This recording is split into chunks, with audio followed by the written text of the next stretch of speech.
All right. Good afternoon, everybody. Let me adjust this a little bit. Oops, a little bit too much. There we go. Good afternoon, everybody. Thanks for joining me. We'll go ahead and get started here. So if you got your questions, go ahead and post them. It's either going to be below the video if you're on a mobile device. If you're on a laptop, desktop, computer, it's going to be to the right of the video. So I always start with questions that were asked up to an hour before. So let me scroll through here.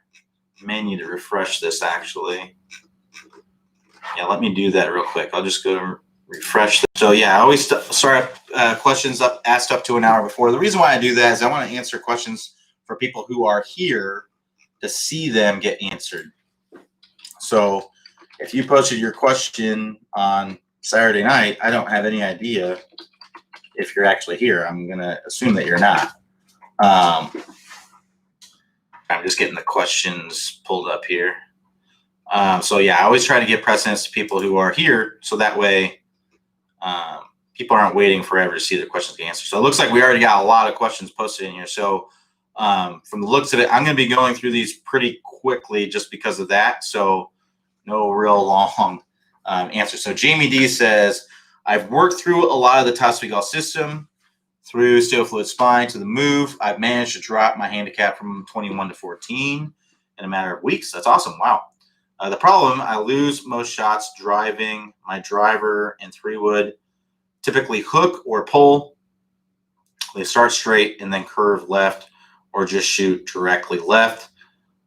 What are the missing differences between irons and woods I should work on? So really the only big difference between your irons and your woods are going to be where you're striking the golf ball, and that can influence how the club's working into the golf ball. So for an iron, typically, our ball position is a little bit ahead of the middle of our stance, and we're wanting to make ball first contact, right? So the low point of our swing, which is where the club comes to the low point and then works back up, is happening after the golf ball, right? So the ball is right here. That low point, here I'm coming in, I'm striking the golf ball, and then my low point is happening somewhere in front of the golf ball, somewhere up in here, right? That's where I want that's where I want that to be happening. So with a driver, our ball position is more forward, and this allows us to have our club bottom out before the golf ball, and then we hit up on the golf ball or very level with the golf ball. And that's ideal to get distance and speed and things like that. But sometimes our path, our club path, the direction that our club is moving through contact, our club swings around an arc around our body. So it's working out to the right, out to the right, out to the right, then it's level, and then it's out to the left, out to the left. So it works out and then in. So if that ball is more forward in my stance, that club can be working back in as it gets to the golf ball. And that could be where those pulls are coming from. It could be where those hooks are coming from. There could be all kinds of things that are going on there. So what you need to do, what you probably need to do is with your driver, a lot of times to offset this, what you can do is kind of drop your trail foot back. So if here's my setup with my iron where my feet are in dead alignment here, and that allows me to come in with a very, very nice path to the ball. With my driver, because the ball is further up in my stance, I may want to drop my foot back a little bit, and that can make it easier for me to swing this club from the inside and then have that club be working very nicely into the golf ball when I come into it. So that might be something that you could try. It's hard to say without seeing your swing, but that's what I would do is I would drop that foot back so that you can more easily swing this club just like you do with your irons, and see if that helps you get that club more on path there. But really that's the only difference is the low point, and again that influences where that club is coming in, the path of the club as it's coming into the ball.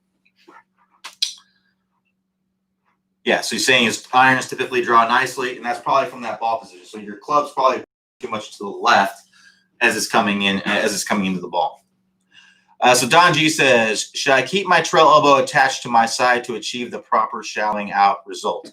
I would recommend keeping it attached to your side. We do want to free it up as we go up to the top. So if you're taking a swing that's any more than a 3/4 swing, so a 3/4, typically when I say 3/4 swing, to me that's basically lead arm parallel to the ground. So if you're bringing your hands higher than this in the swing, then I would recommend getting that elbow out away from your body, because if not, then you can't really. That's as long as your swing can get, right? If I keep that elbow attached to my body, that's as long as my swing can get. Now, you can play good golf from there. You're just not going to get a lot of speed from that kind of position. It's just going to be hard to get speed because you don't have as much space and time to accelerate the club.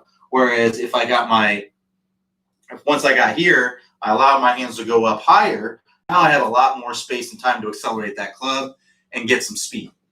And speed equates to distance. So I don't recommend it for most people. I would recommend letting it detach, so that way you can get speed, because the speed is a big part of this game. There's no higher correlation to handicap, than gaining distance. There's no higher correlation. So if you look at this, your average tour player swings about 113 miles per hour with their driver. Okay, their average handicap of a tour player is probably around +5 or 6, I would say, that for average.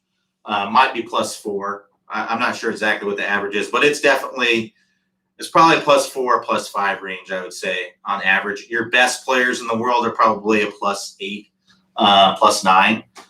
So like Jon Rahm, for instance, he's probably like a +8, +9. So what that means is that they're generally their best 8 scores out of 20.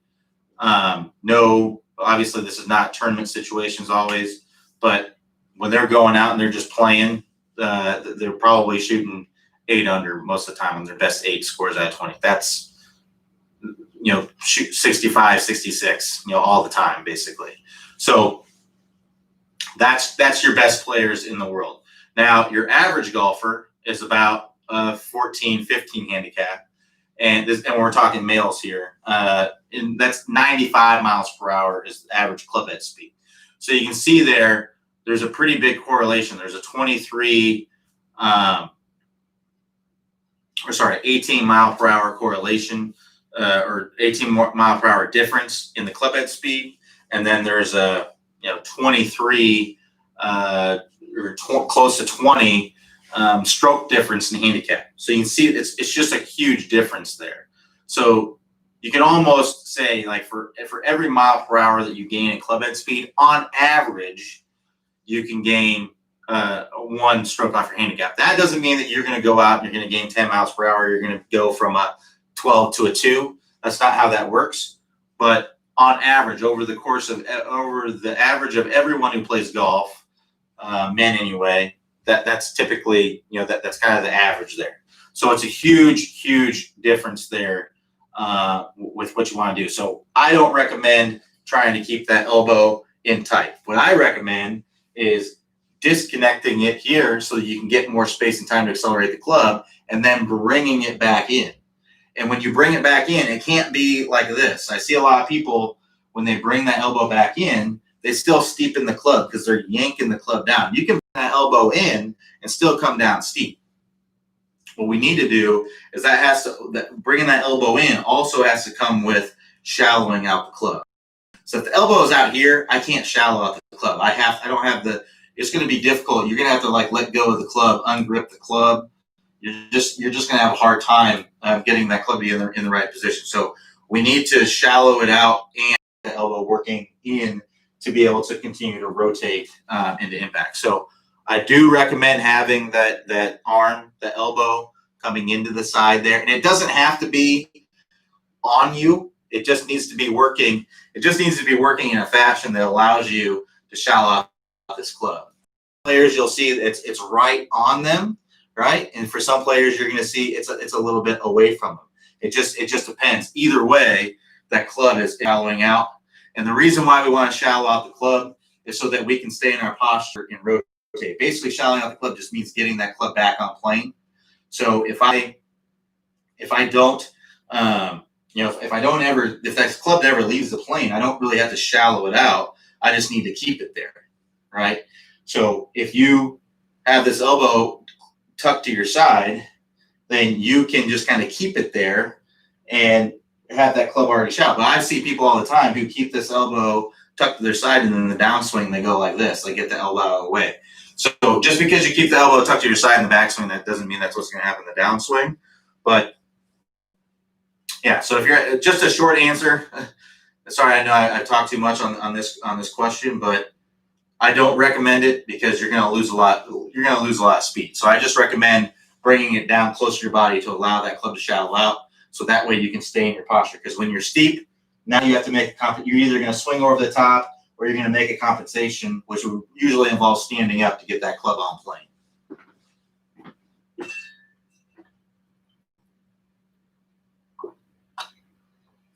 All right. So Sam A says, I have a sim driver. Awesome. Oh, sorry. Okay, did not finish message. But I'm interested in how you consider adjusting an adjustable driver standard at 10.5 degrees, but adjustable to 12 or higher. Is the club head speed or something else that determines the best adjustments? There's a lot of things that go into it, and the only way to know what adjustments you should have is to get fit. You have to get fit for your driver. Otherwise, you're never going to know. I wish I could just tell you your club head speed is this. You need to use this degree of driver with this shaft and this, that. But there's just so many things that go into it. So if you want to know exactly what adjustments you need, that you got to go get professionally fit by somebody. Now, in general, if you have higher club head speeds, typically you can use lower loft because you can keep the ball in the air, right? And the lower spin will help you. Whereas if you have lower club head speed, you may need the loft to get the ball up in the air and to get the spin to keep it in the air. So, but the only way to know that is to go get professionally fitted. So I recommend going to get professionally fit. A place that I recommend, and I don't have any affiliation with them, is Club Champion. I've been fit there for a few clubs. Always a great experience. And anywhere you go fit, what I recommend is that you get on a launch monitor of some sort, whether it be TrackMan, FlightScope, GC Quad, whatever. Typically, they're going to use the radar-based systems like FlightScope or TrackMan, but that's what I would recommend. So that way you're getting numbers, you're getting actual numbers, and bring your old club so that way you can see if what they give you actually helps or not. But that's what that's the only way to really know, is to get on a machine, see what your numbers are with different adjustments, and maybe you can go. There's lots of places you can go and you can kind of rent a bay that has this equipment in it. And it has a launch monitor in it, and you can fiddle around with it. I mean, that's not the way I'd really recommend it. I mean, if you know what you're doing, sure. But a professional club fitter is going to be able to adjust that thing to lock it up perfectly for you. So that's what I'd recommend doing. A Club Champion, they're located in major cities all over the United States. We have one here in Orlando. I haven't been to the one here, but I've been to the one in Chicago a couple times, and it was great. I think there's actually two in Chicago. I think I was in the southern Chicago, southernmost Chicago one. So, but anyway, they're in major cities all over the country. I'd highly recommend checking them out. But there's a lot of them out there. So just find one that that works best for you. So John S says, in the G089 5 golf to break 80 video, at 12-minute mark, it talks about feeling like you are swinging out to 45 degrees as you come through the shot. I don't see this anywhere else in the system, but it has really helped me. Can you discuss this or refer to other tapes that discuss this?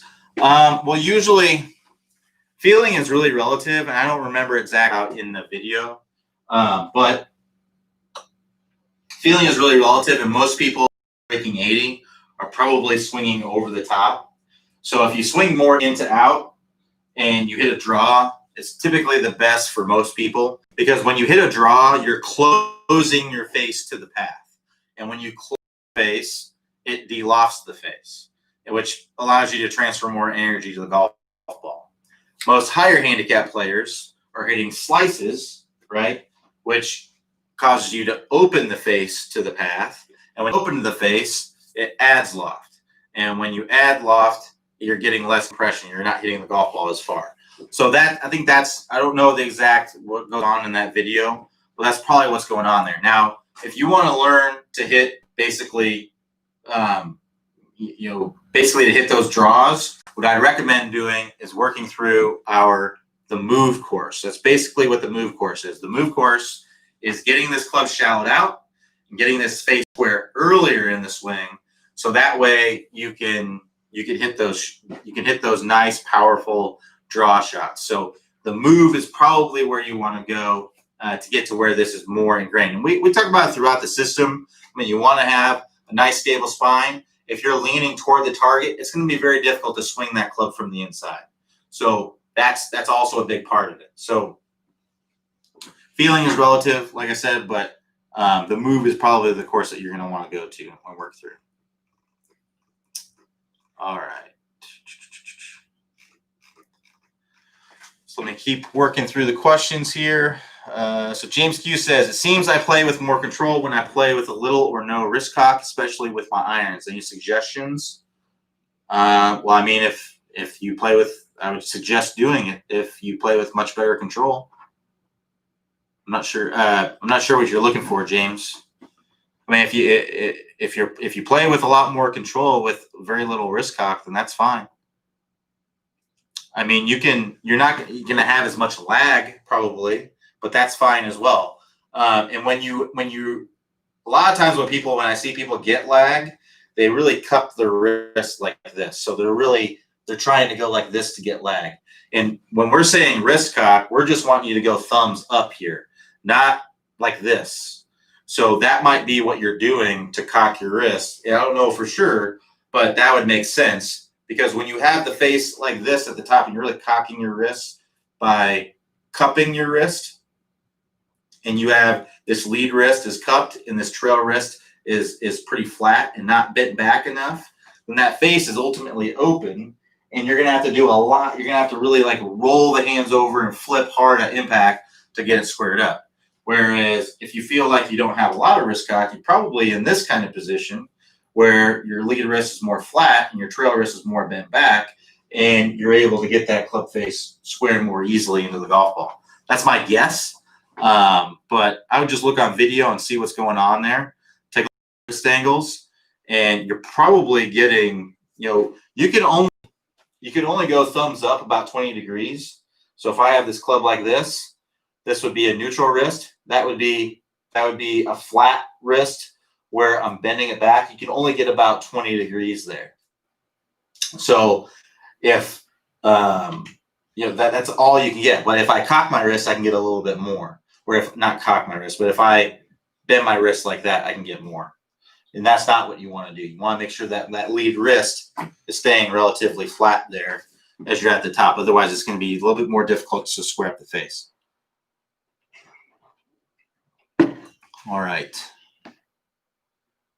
Chris E says, hello. I'm trying to find a video on the site to help with transition from the top to the bottom and weight shift. Which less will help with this? My best suggestion would be a video called How to Start the Downswing. Folks, if you're not familiar, we actually have a fantastic search engine on the website. So if you're on a normal laptop, desktop computer, it's going to be in the upper right-hand corner. But if you're on a mobile device, there's an icon in the upper right-hand corner that's got 3 horizontal lines. If you select that, that'll expand a menu. If you scroll down to the bottom of that menu, you'll find the little search box. So you can find weight shift. You can search weight shift and find tons of videos. You can search transition, find tons of videos. So there's all kinds, and it actually works pretty well. But the video that I would actually recommend for you is probably one of my favorite drills on the website for getting that proper transition, that weight shift. It's the step drill. Clay goes over it in several videos on the website, but this one in particular I like because he talks about a bunch of other stuff that I think will be useful for you. And that's going to be the video is called How to Start the Downswing. And I know the video number, just recommended this video so many times. The video number is BR014. So Bob Ryan 014. So just search BR014 and you'll find that video that I'm talking about. So work through that, do that step drill. And what's really cool about this step drill, what people don't start their weight shift soon enough.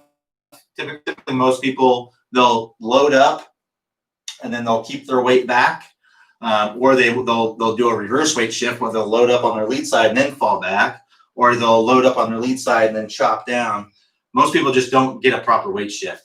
What you're going to be doing is you're going to be loading up initially in the very first part of the backswing. You're loading up into that trail foot. And then the last part of the backswing, you're getting your momentum, your weight shift going forward.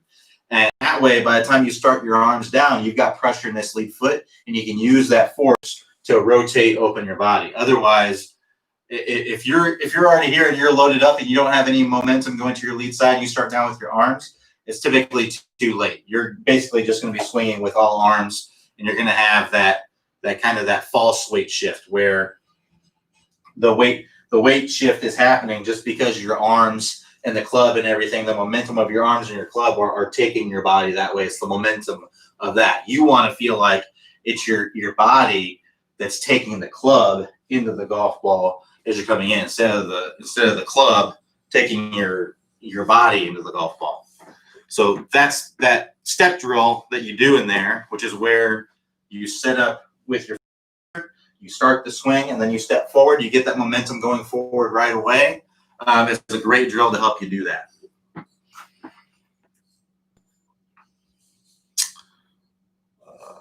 So James M says, hitting my driver really well lately, but after 8 or 9 holes, I start hitting the ground before the ball.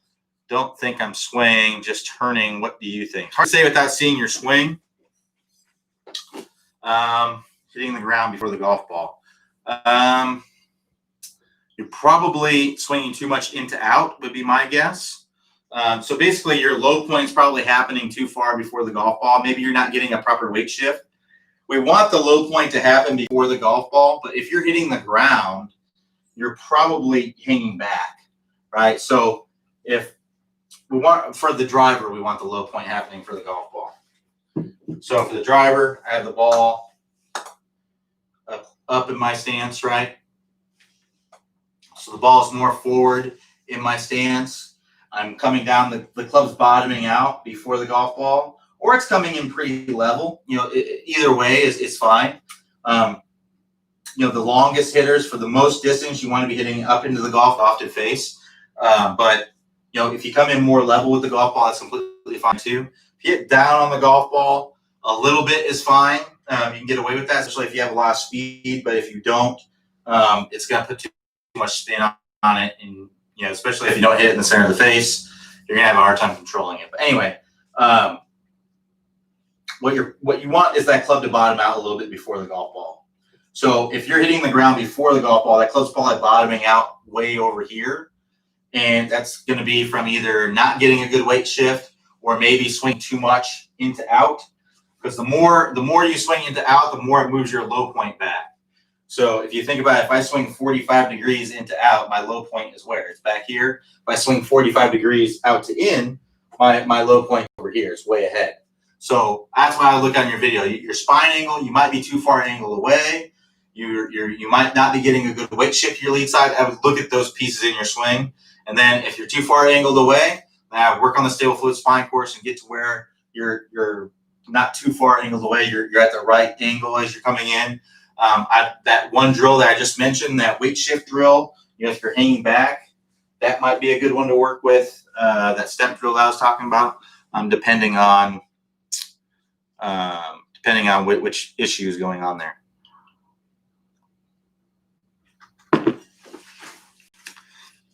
All right, so let's keep moving forward here.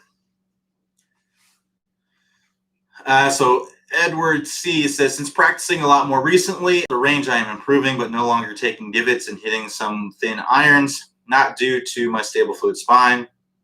I believe it's because the range I use mats and I don't like the feel. This is now affecting my game on the course. Any tips other than playing off grass as much possible? There are no grass ranges in the area of the UK. Sure. So Basically, if you are hitting thin shots, it's most likely because you are flipping through contact. You're releasing the club early. So when you release the club early, what happens is that shallows out the club late, right? So that low point, we just talked about low point a minute ago, that low point is happening basically right at the golf ball.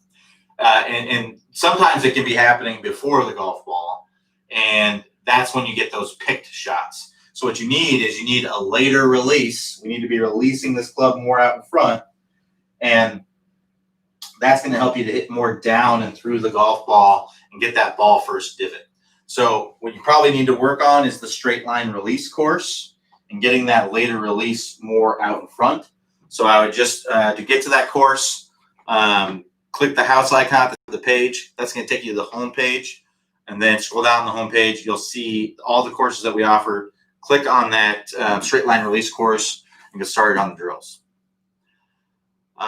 So Samuel B says, my driver club head speed is exiting waist high, even though I am making hands high backswing at 90 degrees. Any section to show correction. My driver club head is exiting waist high, even though I'm making hands high backswing at 90 degrees.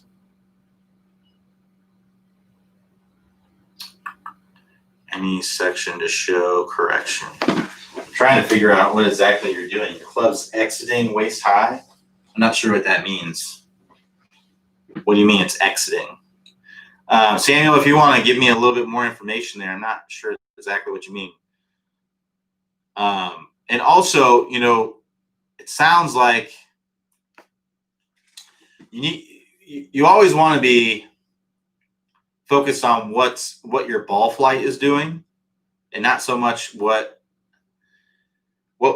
you want to do is look at what your ball flight's doing and try to correct what your body's doing to help your ball flight. So that may not have anything to do with your ball flight. I would look at what's going on with your ball flight and try to work back to the technique from there, instead of looking at technique and trying to fix everything that's going on with the technique. Really, the top speed golf system are the pieces of the technique that all good players do.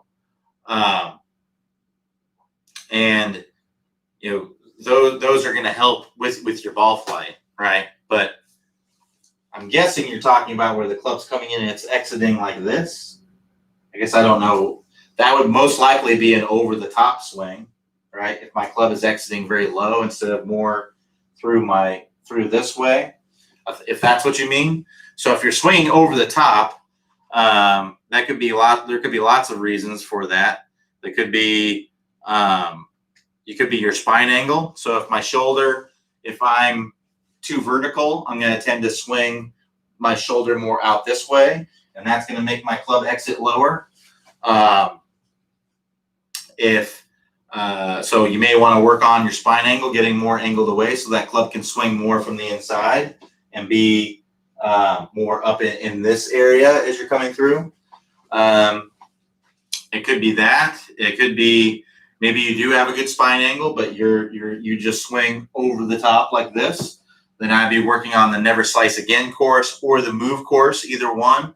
If the hands are going out like this, then I would be working on the Never Slice Again course. But if you're like this, if your hands are in a pretty good spot, but the club's just coming up over the top, I'd definitely be working on the Move course.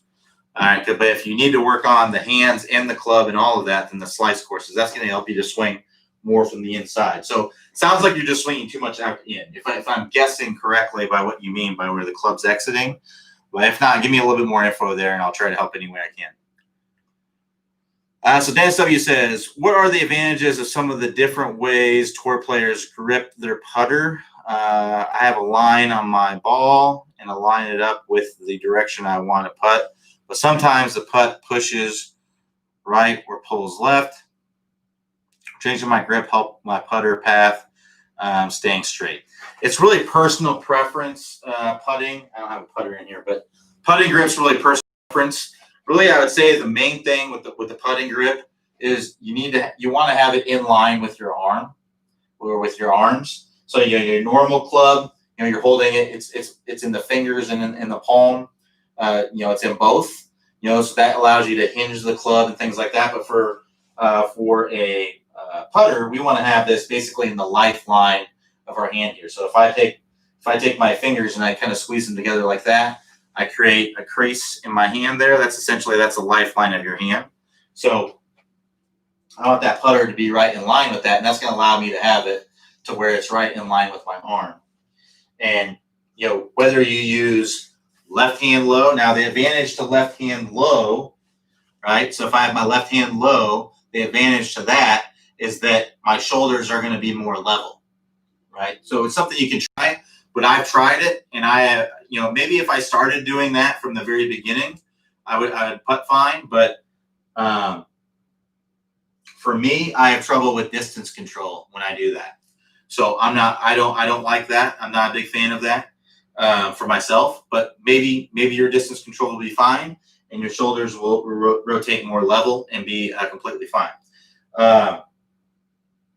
As far as the claw grip, so a claw grip that we see oftentimes where it's like this.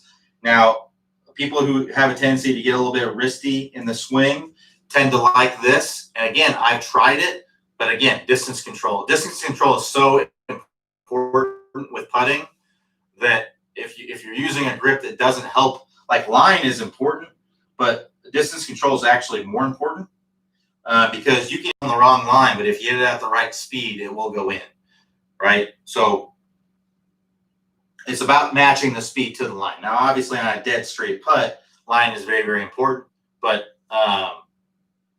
how many dead straight putts are you going to be hitting? Probably not very many, right? Almost all putts that you hit are going to have some break to it. So the reason why the people like the claw grip is because basically it keeps this at that angle, and you're going to be less. It's harder to do this with your wrist as opposed to that with your wrist, right? So it's harder for me to go like that with my wrist than it is to go like that. So that's why a lot of people like this. Because it just keeps that flick out of there. A lot of people add that little flick in there, and if you add that flick, it can close the face. It can make it a little bit harder to control your line a little bit. So but again, for me, I had a hard time with distance control with it. I just never could really get the good feel for the distance control. So I've always been a pretty traditional putter grip, and this is what you can see with a lot of players on tour, where it's in line with my hands, and I take my finger, I overlap my pinky over kind of my middle finger there, and then I take my pointer finger and I kind of put it down the shaft just like that. That's my lead hand, and that's basically my putter, and that's what you're going to see most places on tour.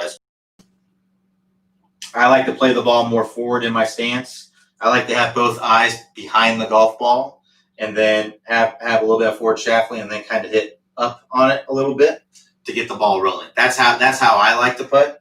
But everyone's a little bit different. So really, what I'd recommend focusing on is hitting it on the right line and with the right pace. Now, this right here is just a little piece of aluminum. I think it is 1/8 inch thick, flat bar, 1.5 inches wide, 48 inches long. So it's kind of like a yardstick, a little bit longer than a yardstick. But you can take this, put a ball on it, right, and you can putt on this, and it will really, you'll know if you're hitting it on a line or not. Now, I don't have a putter in here, so I'm going to attempt to do this with a wedge. But basically, you can roll some putts just trying to keep it on this thing. It helps if you don't tap it before you hit it.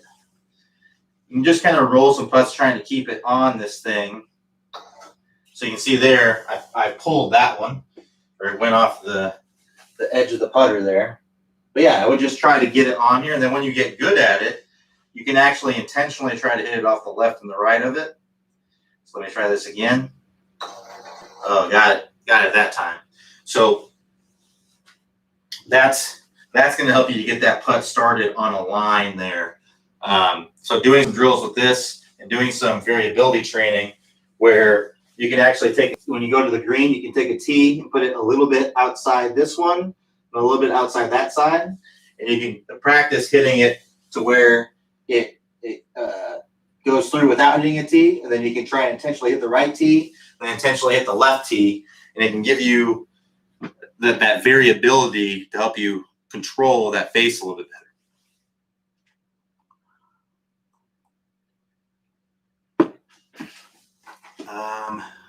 But really, putting grip is really a personal preference. You can try. Those are really the main ones: left hand low, claw, and then just kind of your standard one. There's all kinds of variations of those, but those are the main ones that I see. You can just try them. But like I said, I had trouble with distance control, especially on long putts. Whenever I changed my grip up, trust me, I tried all of them. So I always went back to the old standard because that was the only thing I could really control my speed very well with. So Kevin A says, "Hey Q, my question is basically the same as Jamie D. When I started TSG and distance training, I was a slicer. Now I have increased my club head speed to 98. But when I miss, it's a hard hook to the left. What is causing this?" So when the ball hooks, it's from the face being close to the path and or a toe strike. So that's what causes a hook. So I would look at your swing on video, and well, first of all, I'd get some foot powder spray where you're striking it on the club face. There's this stuff called Strike Spray. You can get it on Amazon, I think. It works pretty well from what I've heard. I've never used it, but it's something you can use. Or Dr. Scholl's Odor Eaters, Odor X comes in a yellow can. That's the best foot powder spray I found. But see where you're striking on the club face. It could be purely just because you're hitting it off the toe, right? And if it is, then I would just adjust your feel to get the desired result that you want. So that would mean trying to hit it off the heel. Line up as you normally would, then try to hit it off the heel. And that will most likely move the strike closer to the center of the face. If it's still in the toe, then you need to exaggerate it even more. Get out of your comfort zone. I know it may seem silly to try to hit a bad shot to hit a good shot, but a lot of what golf is just adjusting your feel to get the desired result that you want. So you just need to exaggerate it as much as you need to. And I know I get people all the time that are like, I can't do it. I can't hit the ball off the heel. And a lot of times I'll ask them, I was like, well, hey, if I asked you to set up to this golf ball and completely miss it to the inside, do you think you could do it? And they're always like, well, yeah, I think I could do that. Well, then you can do this, right? That's all you're doing is you're just changing your feel to get the desired result that you want. So if you actually strike it in the heel, that's great. That means you've made change. Now just ease off the feeling a little bit. And the big mistake that I often see people make is that they change it one time and they just go right back to trying to hit it on the center of the face, and then they go right back to hitting it way off the toe. You have to keep doing that. You have to keep hitting it, trying to hit it off the heel until you actually start hitting it off the heel every time. And then once you do that, you're essentially calibrated. Then you can go back to hitting it back on or trying to hit it off the center of the face. So that'd be the first thing I would do is I'd look where you're striking on the club face. Then I look at your swing on video, and I would try to see your club path. So I'd make sure you have the camera lined up correctly, get set up down your hands. And the easiest way to do that is to just take a club or an alignment stick, place it on the ground, point it at a target, and then set up your camera to where it's pointing right down that alignment stick. It's right in line with it.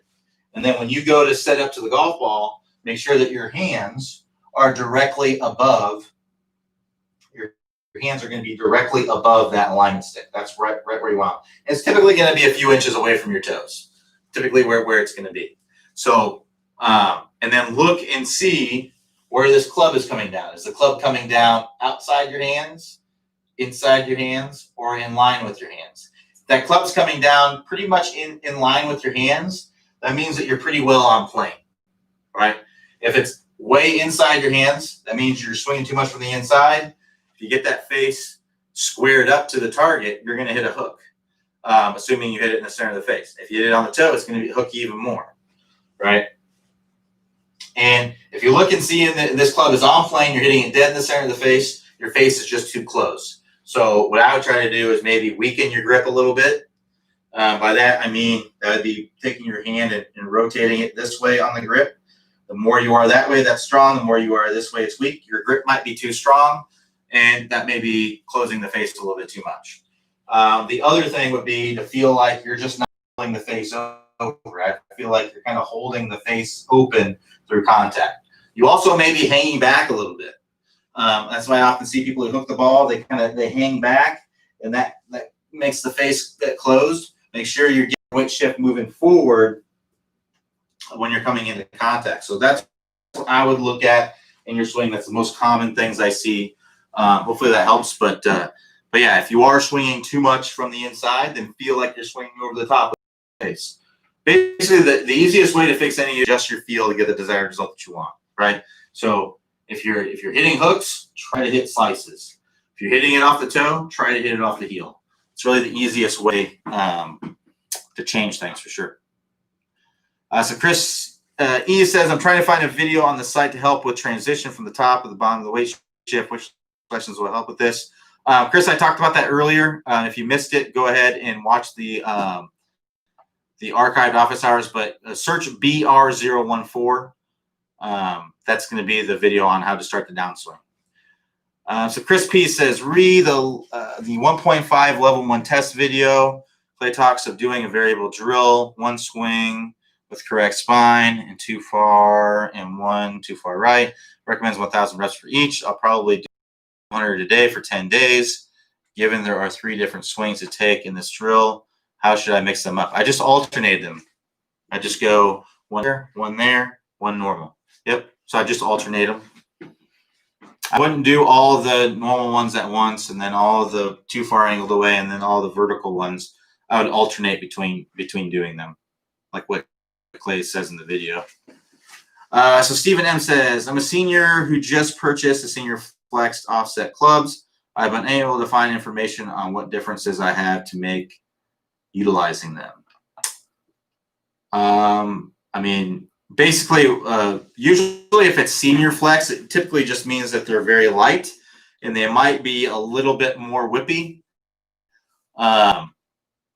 I mean, ideally, you wouldn't buy clubs that you would have to make adjustments for, but they're typically going to be lighter and going to be easier to swing faster.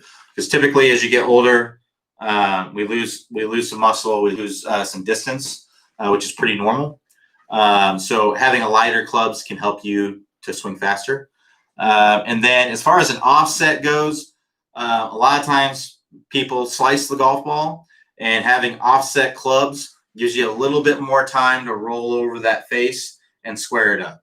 So that's all it is. So if you find that you're hooking the ball, that's why, because you're having a little different timing with the clubs from what you're used to.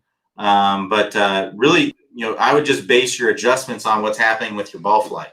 So if you're slicing the ball, right, then you need to roll over the hands and get that club working more from the inside. If you are hooking the ball, then just like what I talked about a minute ago, you need to probably feel like you're swinging more over the top with an open face to get that worked out.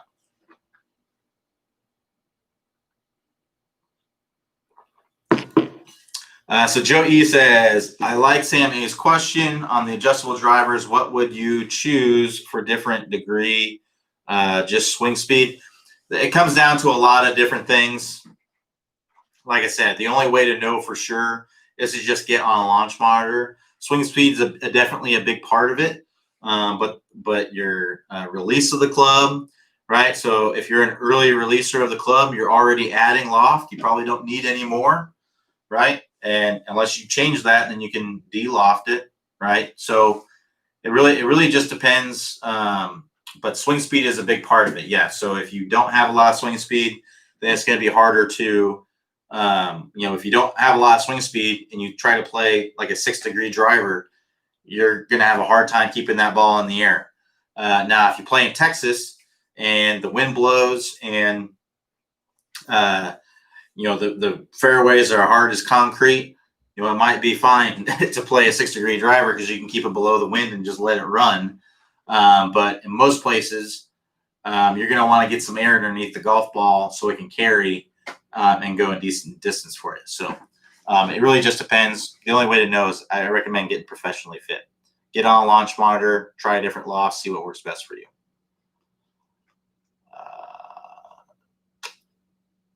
So Jamie D says, awesome, thanks. I'll give that a go tomorrow. Sounds good. So James Q says, lost your broadcast. As far as I know, it's still working fine. So not sure. I'm guessing that's just, hopefully you got it back, but I'm guessing that's just on your side. So Jerry C says, I struggle with forward shaft lean and compress the ball. If you have slow body rotation or your lower body stops facing, I have a problem with forward shaft lean and ball compression. If your body is slow or if it is facing the ball at impact, can this be a problem? Yeah, you need to have rotation in the body to be able to have forward shaft lean. Because you can't really push your hands in front of the body. So at slow speeds, I can go like this, right? At slow speeds. But at fast speeds, your hands are always going to be in front of your body, right? Always going to be in front of the body. So if you look at tour players, it looks like their hands are right here. It looks like their hands are in front of the body, but they're actually, or it looks like their hands are ahead of their body. But in reality, their hands are right in front of their belt buckle. The only difference is that their hips are open. So I'm going to angle my body 45 degrees this way, and then I'm going to open my hips and get into a pro impact position. Now, if you look from here, it looks like my hands are just directly in front of my body, right? And they are. But if you look at that from this angle, it looks like I'm pushing my hands in front, and that's not really what's happening. So we have to have this rotation.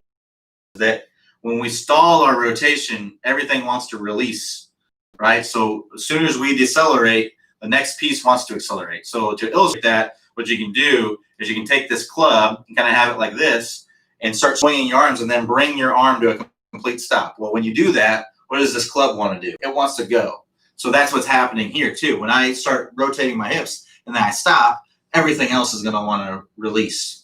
So we have to try to keep rotating as much as we can through contact. So this club, we want this club to release, but we want it to release out here, not right there, right? So work on, and there's all kinds of reasons why you might not be rotating your body. The biggest two reasons that I see, one is you're trying to square up the face. When you release the club early, that's a means to square the face. That's a means to close the face.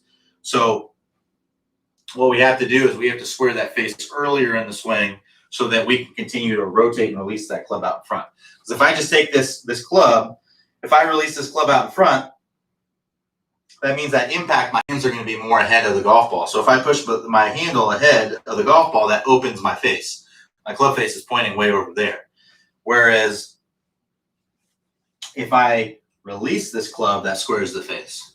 So I have to twist this handle so that way I can come into contact with a square club face and have the handle in front of the golf ball, right? So that's one reason. The other reason is from coming down steep.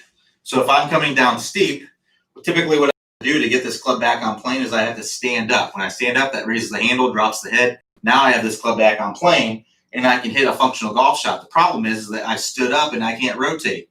And when I stand up, that handle raises up, and I have to flip. I have to release the club early to get to the golf ball. So if you're struggling with that, the move course is going to be the course that you want to work through, which is going to get you to where you're shallowing out the club and you're squaring that face earlier in the swing, so that way you can rotate and stay in your posture. It's not an easy thing to do, but the move is going to be the course that you may want to work through. Danny A says, I'm having problems turning my hips on the downswing where I just don't do it. Is there a feeling I can go for that makes more likely happen? I've imagined bringing my left hip around more quickly. I'm a lefty on the downswing to come the door shut, so to speak. Any other thoughts I can use? It's exact same as the last question. I would look at the way that you square the face, and is that club coming down steep? The move course is going to be what you want to do. If you have this structure at the top where the club is shallowed out and you're getting that club face squared earlier, then really you can just continue to turn into impact. But if the club's steep and the face is open, or you're used to squaring up the face by releasing it, unfortunately, that's the natural inclination of most people, is to release it because it feels powerful. But the reality is that it actually takes away power. because you're adding loft. So the move course is what you're probably going to want to look at. It's hard for me to say without seeing your swing, but that's most likely the issue. So Vincent F says, can you explain how to set up using hybrid clubs, in particular ball position? Yeah, so it's not going to be really much different than any other club that you're hitting off of the turf. I can kind of tell you about my ball positions that I use. So basically for any iron, I'm playing the ball basically one ball forward of the middle. So if this is the middle of my stance, right? If I have this ball in the middle of my stance, one ball forward of that will be right there. That's pretty much where I'm playing all my irons, right there. And that allows me to come in nice and shallow and to come in and make ball first contact and have a good face and have a good face and path and everything. For hybrids, I might move it a ball forward of that. So basically two balls forward of the middle. That's going to be right there. Setup's not really any different. You know, it's going to be the same setup with all the clubs. It's a little bit more forward. The reason why I put it a little bit more forward with and it depends on if you have high lofted hybrids, I would play them just like I would irons. But if you're hitting like a 2, 3, 4 hybrid, those lower lofted hybrids, I would play them just a little bit further up in the stance, like two balls forward of the middle. The reasoning is they allows you to come in a little bit more shallow. A lot of times those clubs are a little bit harder to get up in the air. So playing a little bit more forward allows you to come in more shallow and get the ball up in the air a little bit more easily. So woods, hybrids, I play a 3 hybrid, so that's where I play mine. But if you have like a 5 hybrid, 6 hybrid, 7 hybrid, you know, a lot of these sets these days are having hybrid clubs that are much higher lofted. I'd be playing it one ball forward of the middle of my stance on those. Wedges, I play pretty much in the middle of my stance. That allows me to come in more steep, which allows me to hit the ball lower with more spin, which is what I would like to do with wedges. So it's really that's how I would set up with it. Nothing crazy for sure. So Alan P says, my real issue is chipping. I've reviewed the short game video and can do it while I'm practicing on the course. I end up hitting fat or thin shots. Any ideas? So you just got to keep practicing it and making it, to where it's more second nature, right? So keep practicing it. Practice with a buddy. Put a wager on it. Try to put some pressure on yourself, like it would be, like it would be on the course, and you'll work through it. There's a quote from Tiger Woods where he talks about, first I know what I need to do, then it looks better, then it feels better, then it is better in practice, and that's better on the course, and then it's better in a tournament. You have to work through those stages, because when you're practicing, there's no consequence for a bad one. And you can just sit there and get in a groove and do the same thing over and over and over. And when you're out on the course, it's different every time. You have different focuses and things like that. Your buddy's talking to you, blah, blah, blah. There's all kinds of things going on. So what I'd recommend doing is practice it, get better with it, get to where it's more second nature, and practice with a buddy. Put some pressure on yourself, play some games, things like that. Put some pressure on yourself. Say you have to donate money to the charity that you don't like, or to an organization that you don't like, or something like that. If you don't do this or that, put some pressure on yourself, and you'll get better for sure.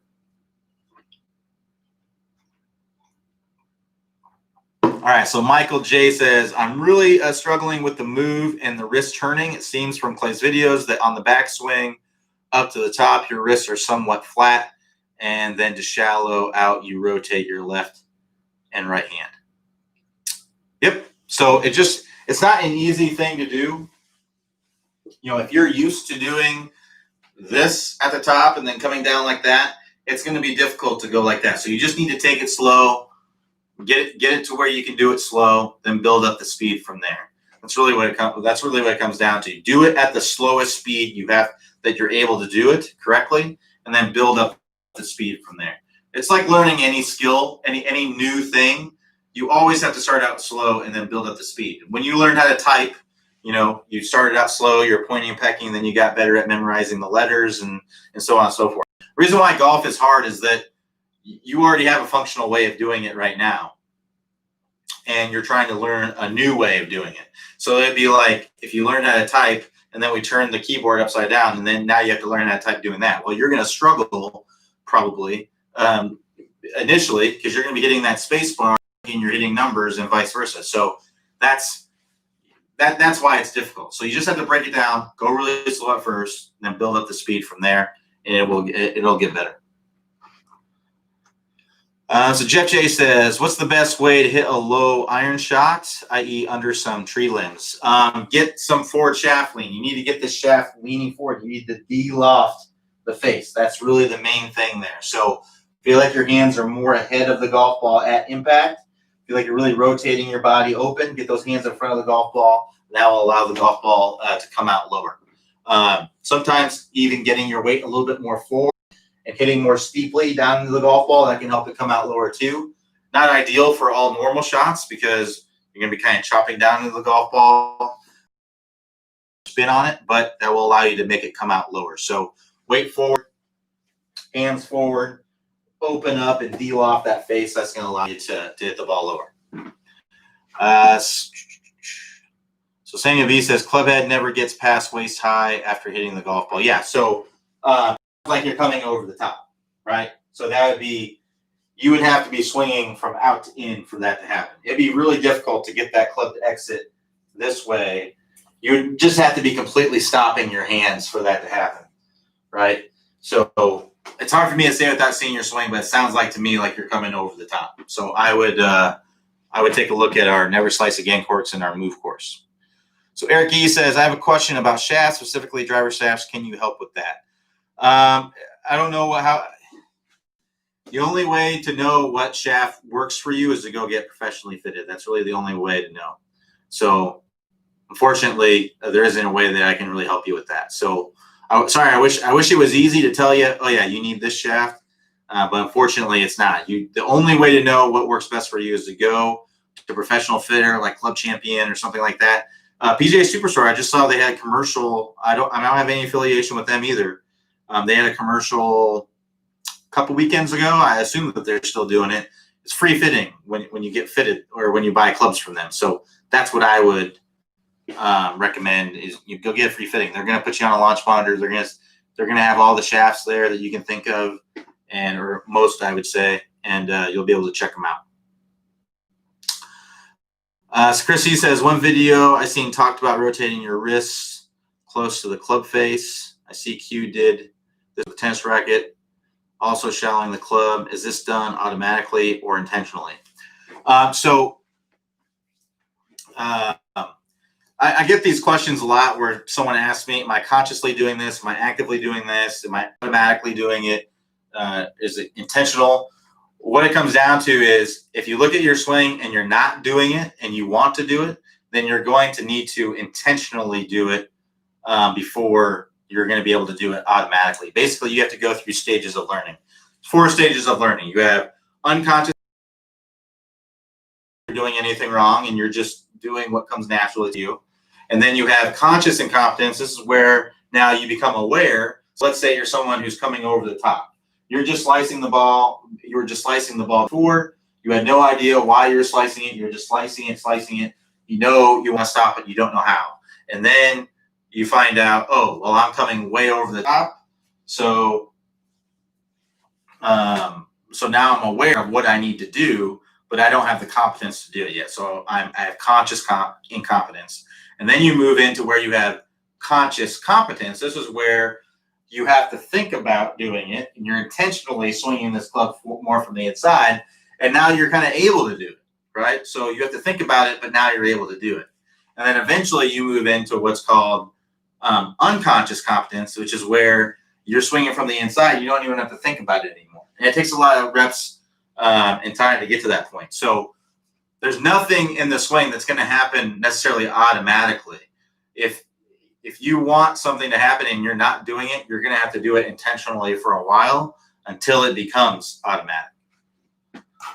So like I said, if you're swinging over the top, it's not going to automatically swing from the inside someday, suddenly. You're going to have to intentionally get that club swinging from the inside for a while until it becomes automatic.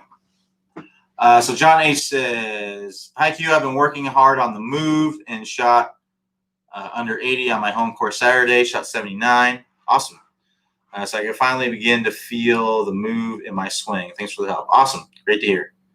All right, so a couple more questions here, then we will wrap it up. So Barry B says, two quick question regarding the move and twisting of the hands. Would closing the club face slightly at address do away with the need to roll the hands on the downswing? No, because you can still flip. You're trying to get to where you don't have to flip the club through contact. So I can have a really, really strong grip and sit up with the face open, but I can still come in and raise the handle. I come down steep, raise the handle, and come into contact kind of like this and flip the club and things like that. It doesn't raise. You still need to shallow out the club and square the face earlier in the swing, so that way you can rotate into contact and release the club out in front. So now strengthening the grip can help you to get to where you don't have to bow the wrist so much. Because if I have a weak grip, right, with forward shaft lean, I have to have my wrist more in a bowed position at contact. Whereas if I have a very strong grip, I have to have my wrist can be more of a cup position. But I still need to get that club shallowed out and square earlier here. I still need to do that here. So it's not going to take away from that. You're still going to need to do that in the transition. Otherwise, you're going to flip every single time to hit a good shot anyway. So one more question here, and then we'll wrap it up. So Carl C says, I shallow the club at the top, but don't think I'm bending my left wrist outwards to square the face. I would think that would cause my shot to be blocked out to the right. Yeah, if you don't square the face, then most likely it will, unless you compensate by releasing the club early. If I still end up hitting a straight ball, what does that mean? Am I released to it? Yeah, so yeah, exactly. So you could be shallowing out the club, but if you square up the face by releasing early instead of squaring the face here and releasing later and having forward shaft and releasing the club out front, yeah, so that means you're releasing the club early. You got to look at your swing on video, folks. You have to look at your swing on video to know what's going on.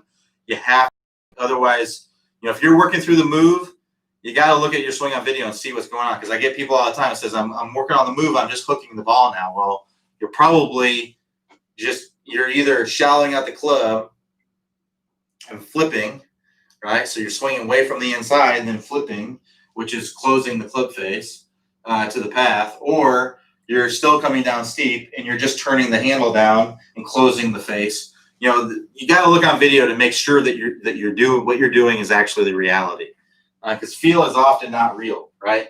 We often think we're doing something and we're definitely not. So you have to look to see. So one more question here from Chrissy, and then we'll wrap up. Random question: what's a good golf app to track shot distance and have an Apple Watch support? I know Arccos Golf is good. I think you can hook it up to your watch. I don't really use apps really on the golf course. I usually don't use my phone. Probably not the best person to ask for apps, but I know Arccos is pretty good. But Arccos, you have to buy like a whole system. It's the things that go in the club, and it'll track all your. It was a little bit. I was too preoccupied with it. I had it for a little bit, and I was too preoccupied with all the information and everything during the round that it just took away. I'm sure I would have got used to it eventually, but it wasn't for me. The information's awesome and it's cool, but it wasn't for me. But hey, that's what I would recommend. But yeah, I don't know about any other apps. If you find any, let us know what's great. But honestly, I don't really use any apps or anything on playing golf. I use a rangefinder for my distance, and I only use my phone to play music. So, which I could help, but I really don't know. There's probably been a lot more apps that have come out that are way better in the last few years than the last time that I've used any apps. So, I'm sorry. I wish I could help, but I just don't know of any. So, thanks everybody for joining me. We'll be back here tomorrow at 11 a.m. Eastern time. Everybody have a good rest of your day, and I'll talk to you all next time.